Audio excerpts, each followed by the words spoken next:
Bonjour bandeko nyonso ya Samoa Congo. Bonjour na bandeko na diaspora, ba combattants et combattantes.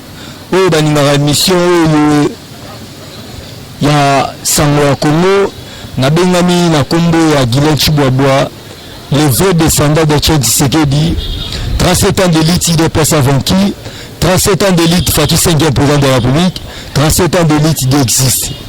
Awa na ko décortiquer discours ya Tata Mokonzi Ekolo na soi-disant événement ya Martin Fayulu na mabele ya bancêtre na biso précisément na ville province de Kinshasa na soi-disant Denis Makambo asengaki ake na relation appropriée libanda mboka Denis Makambo yo boni mutu assister à Vijano Bomiye le soi-disant piqué crise va transférer na poto na Canada pose à le moins na poto à cause de le koso le mémoire na Kisasa pour qu'on ne peut pas aider mais la vision à Kabili c'est ça à cause de la mendicité à cause de le koso on a dit na manini qu'on na poto le va na poto te retour Berka lelo autobeta basango na 2018 beti basango au soi-disant basango bazolo ba mama 3e mandat ya Joseph Kabila pas question de 3e mandat Joseph Kabila au beti basango au beno tumbi ba bandera basango yango lelo yango be kombo la ndaka de Limakambo kombo de Limakambo bakambo lelo ka la vie ba kombo la ndaka kombo reflétera mo donc lelo tu vas faire la prison 10 ans ferme à prison à cause à kombo na yo. Tant on débute à Bassango, on n'était pas de 3e, mais putain, vous savez, le 3e mandat, on a le coup.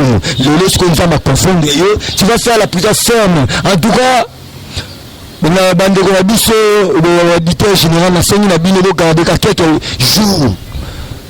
À sa taille, c'est une pièce de son appropriation, il va faire la prison ferme. Et le bal, le juge principal, Kataïl Kamounabi, nous rendons la justice au nom du chef de l'État et au peuple congolais. C'est pour la toute première fois dans l'histoire de un ministre en fonction chargé il y a intérieur ville province de Kinshasa na combat de Limakambo na ministre provincial en charge de finance il y a ville province de Kinshasa à ça la prison. En tout cas Fachi Beto merci pour l'avènement état de toi en na biso au biso de revoir l'un des 4 américains et qu'on s'est réalisé parce que Kabila croyait qu'il est éternel mais comme Dieu pas la seule personne va éternel les arts ensemble mais Kabila même on a rien de faire il y a un état de droit de frapper qui m'attend dans la prison il va nous frapper Denis Makambo la prison parce que état de droit ezali la justice ezali na parti plutôt ozala mobolo ozala mutambongo soko bibi na boloko en tout cas discours ya Tata Mokonzi Ekolo le chef Félix Antoine Tshisekedi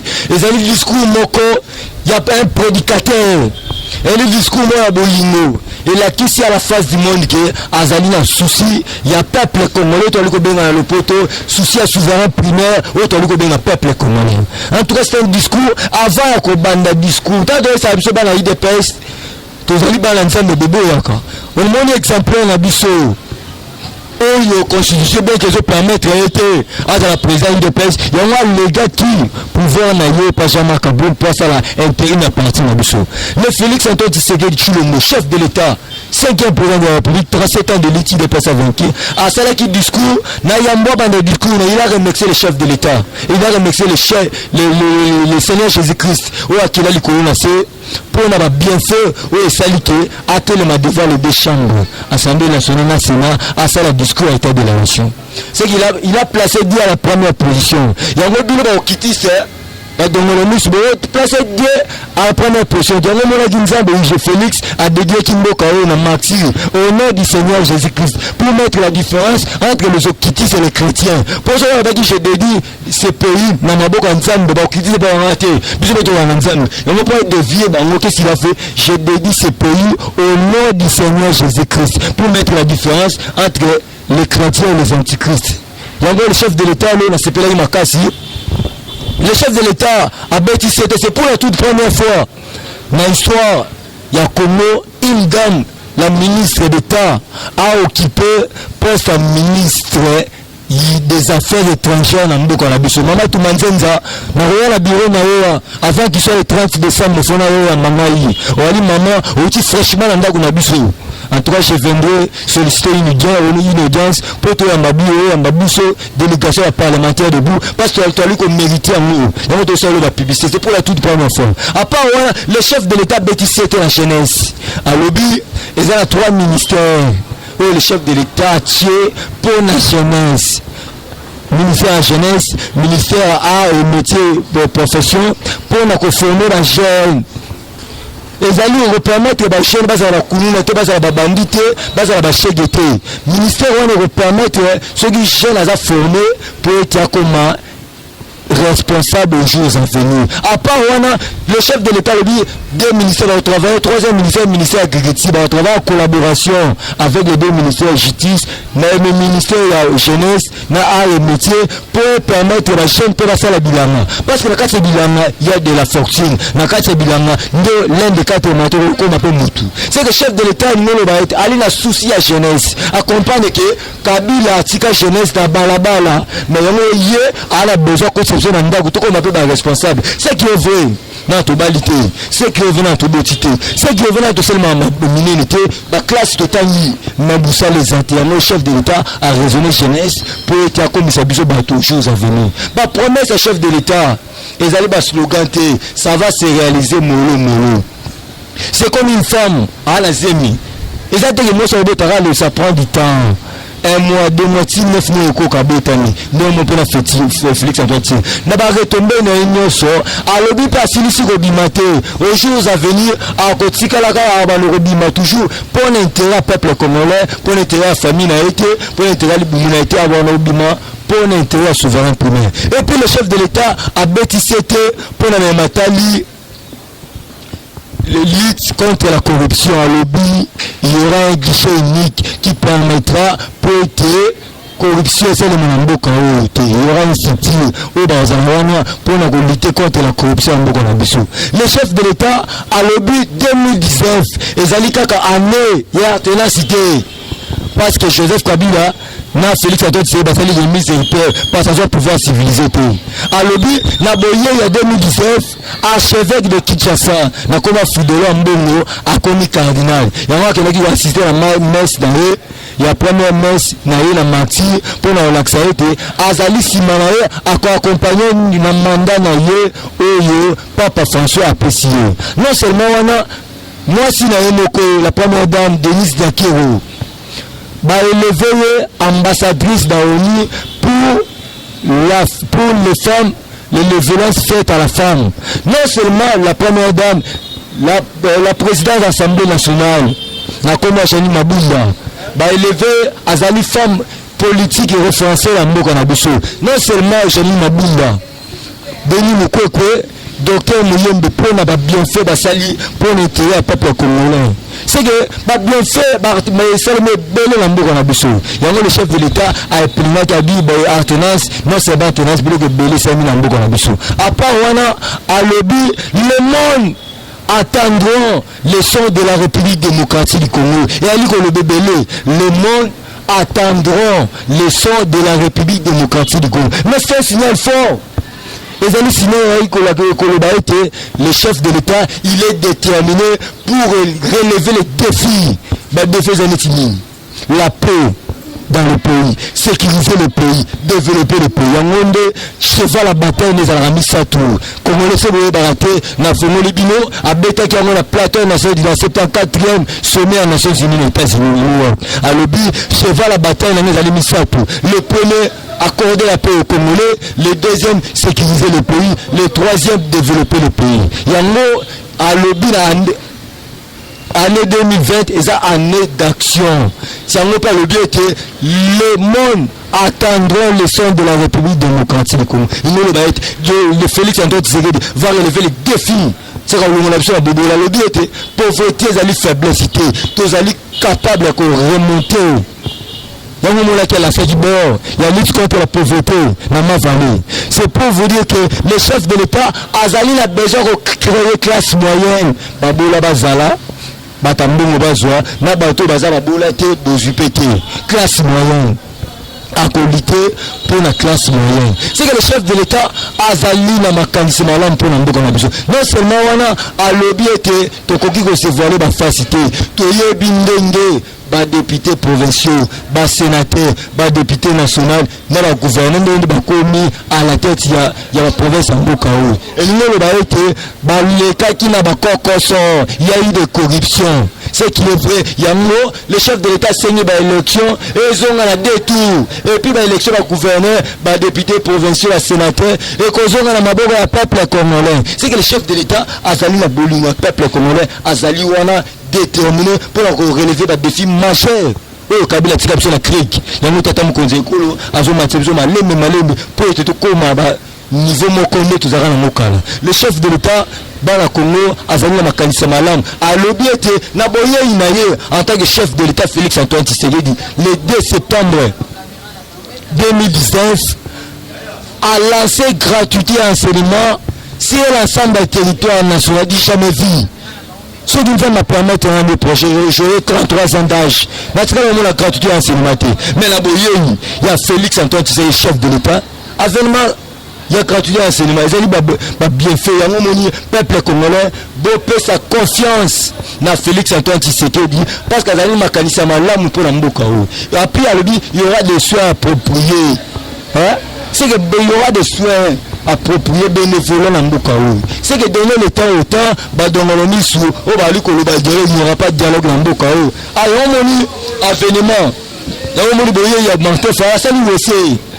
Asali aussi ba tuba était pas ba comprendre que c'est un tribal ba comprendre azali wana pour intérêt ya ba tribalisme ya moni peuple congolais bon il go yambaye ba comprendre que azali wana pour intérêt mabumu na eux mais le Félix Tshisekedi azali wana pour intérêt général oza mtu FCC oza mtu la muka oza mtu UDPS azali ko représenter na il est le garant de bon fonctionnement des institutions, il est le garant de la nation ya moni Fayulu soko yo moko na wali ko luka pour ko ma président ni yo moko wana wali ko lobo embargo économique c'est qui est en train de se contredire la comprendre on va prendre mutu banda babeta au cross na marche le 10 septembre na banda pe to retira signature le 12 novembre 2018 au comment prendre mon tour souci na ginini biso IDPS to ndima yo Fayulu muto la chambre salon est capable de mobiliser même 100 personnes dans la rue yo aux candidat commun opposition biso IDPS to la non estima c'est faux il y a un moment qui le 12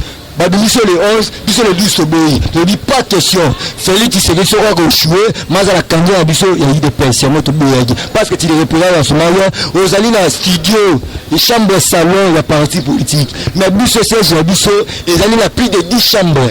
Et puis la Sima Félix Antoine Tshisekedi, il a une forte délégation à base. Où va aller causer la barre retourner les cartons en ce moment. En tout cas, Fayulu, merci le peuple congolais, même le bloc qui fait une lobby, et l'accès à la face du monde qui a la confiance. Il y a Félix Antoine Tshisekedi, chef de l'État. Et puis, Martin Fayulu, il n'y aura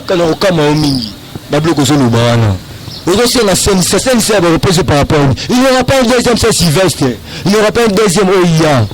Dialogue c'est seulement pour Kabila ba appliquer mon pété chiba la soko ma premier ministre c'est pas un débauchage ba soma conscience ni la mbongo bita yi chiba la yagini vendre l'image de l'IDPS exister souté bita mubega yagini ako ma premier ministre au j'étais recyclé comme personnalité politique mubaki yo politicien yo la IDPS à part nous la IPM c'est un politicien tu n'as pas une base ya moni lelo incapable mubaki de devenir même député provincial incapable c'est pour te tibala yemezana retirer comme député na mbono à voter comme premier ministre par débauchage parce que ma conscience nous n'ambons pour éternir image de déplace mais le quoi Dieu est grand aujourd'hui tant on a la facture présent au grand sonite tibala mubaki bon grand sonite c'est pour vous dire que Dieu existe et on a la bête à bord là-bas 37 ans de lutte IDPS a vaincu 37 ans de lutte Fatou 5e président de la République 37 ans de lutte Dieu existe nous a été dans tout Dieu est à la première position nous avons besoin de période ceux qui croient récupérer le pouvoir en 2023 nous sommes dans le pouvoir voter si nous connaissons le Seigneur Jésus-Christ la base de comprendre Mamoune sur un lobby, en tout cas, peuple congolais peut sa confiance dans Félix Antoine Tshisekedi. Azali candidat peuple, au bilan de mandat, mais tu continues toujours à espérer. Pour la promesse, bozala boyika mpiko promesse et qu'on se réalisera le premier jour. Donnons le temps au temps aux jours à venir. Nous allons permettre à Bissot de recouter un sous pour te prendre à l'Iboke, mais pour sa confiance à Félix Antoine Tshisekedi Azali, président, non seulement IDPS, non seulement FCC, non seulement Batalamoula, il est le président de tout le peuple congolais. C'est lui qui représente les nations. Il y a ceux qui bénéficient de la vraie information. La vraie information. Bébé a plus de 143 81 99 18 606 plus de 143 81 99 18 606. En tout cas, bah fanatique nyonso ya coupe devant l'Éternel. Ceux qui nous ont battu les bisotés et que tu coufité na Marc Sawa, j'aurai un fils qui portera le nom d'un grand chantre. Oui, Tika Bisso c'était le 2 août, il y a 2013. Cette centre-là a bien mis la combat à l'homme. Moi, moi aussi, à Mobali, il portera le nom d'un grand châtre. Oui, à Maka, soit Vinangaï, oui, à Salah était là pour ça, Mamanzame. On a autant à Mamanzame, Makazi, parce que c'est une personne qui a marqué l'histoire de ma vie. Parce que je ne peux pas avoir de problème. Mais ceux qui n'ont pas Banzé Mouneti, Jésus la référence, tout je nous fléchis. Banzé Mouneti, Adonai, Banzé Mouneti, Yahweh, Amour éternel, incomparable, un peu de VP, ça en a bien mot, femme mieux sur le groupe éternel, les âmes de Gonabino, maman c'est pas, m'appelle c'est pas, faute de moyens. Ma bonne nos alliés, mais c'est qui fait défaut, c'est l'argent. Bon, son nom, le numéro, plus 243, 81, 99, 18, 606. Azala, moi aussi, à Robin, à combat, Mouloto, mais la prénom, à un Baksara, et pour mettre une différence entre Boba et la aussi. En tout cas, la possibilité, ma femme de son groupe à l'intérieur, ma PC actuel coordonnateur. Il y a Goba adorant l'éternel, à Tom, c'est le monde beauté. En tout cas, ceux qui nous ont battu le bichot de moi, la beauté, je viendrai vous voir dans le bureau, dans Philadelphie, il y a Yandolo. En tout cas, la beauté belé. Merci, bye bye, bye bye. Eshima, votre magazine qui bat au rythme de l'actualité. Une réponse à vos besoins en information, un éclairage dans divers domaines. Impartial, documenté, instructif. Eshima au cœur de l'info. Retrouvez la nouvelle édition. Exclusivité. Sakombi Molendo, le réformiste qui vient stopper l'hémorragie. Suspension des fonctionnaires peu intègre, numérisation des titres fonciers et climat de confiance avec les collaborateurs. Le nouveau gestionnaire des terres congolaises fixe les nouvelles règles de jeu. Focus. Lambert Mindi, Omalanga, le souverainisme comme un dogme. Redressement délaissé. Tomaluaka Losenjola, l'homme de la situation. Dossier Eshima, fini les vacances, vive les rentrées. De la politique au judiciaire, en passant par les scolaires, les derniers trimestres de l'année 2019 en RDC est décoiffant. Économie, BCC, un cadre des rétrocommissions et détournements à passer au peine fin. Découverte, Claude Ibalanki et Colomba, les coordonnateurs du MNS au centre de l'action de Félix Tshisekedi dans le Grand Lac. Les dialogues et pourparlers en RDC qu'en tire le peuple. Tubaou, la clé de la mythologie kassaïenne. Retrouvez l'intégralité du magazine Eshima dans les kiosques. Eshima Magazine, un nouveau standard d'information.